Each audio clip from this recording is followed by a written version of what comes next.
क्या आपने कभी सोचा है कि इंसान भगवान की इतनी स्तुति और पूजा पाठ क्यों करता है?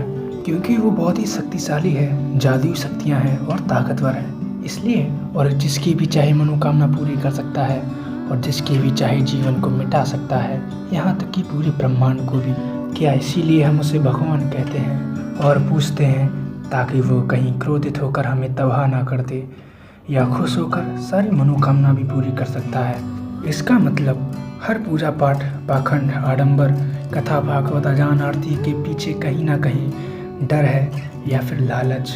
अगर डर है तो क्या सच में आपको लगता है कि जिस भगवान ने ये पूरा अनंत ब्रह्मांड बनाया होगा, इंसान के शरीर में उत्पन्न होने वाले सभी भाव बनाए, जैसे क्रोध, ईर्ष्या, लालच, घमंड, प्यार और यहाँ तक कि अच्छाई बुराई भी उसी ने बनाई है। तो उसकी ही बनाई हुई चीज़ों में फंसकर, उसके ही बनाए भावों में आकर अगर हम कुछ गलत करते हैं तो क्या वो हमें तबाह कर देगा?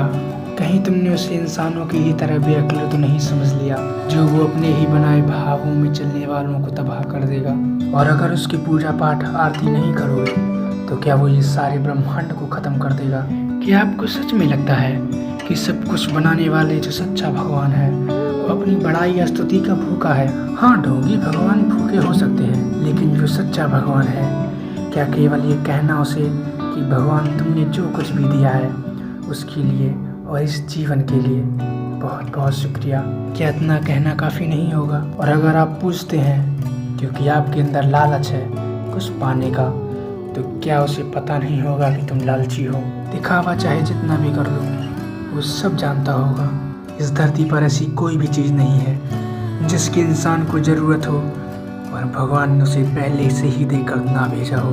फिर भी हमारे मन का लालच कभी भी शांत नहीं होता, मगर क्या करें, ये भाव भी उसी ने ही दिया है। इसीलिए अभी तक जैसा मैंने देखा है, महसूस किया है, उससे मुझे लगता है कि उसे कोई फ़र्क नहीं पड़ता कि आप उसकी पूजा करो, उसे शुक्रिया बोलो या ना बोलो, चाहे लालच हो या ना हो, आपका जीवन वैसा ही होगा जैसा आप खुद चुनेंगे।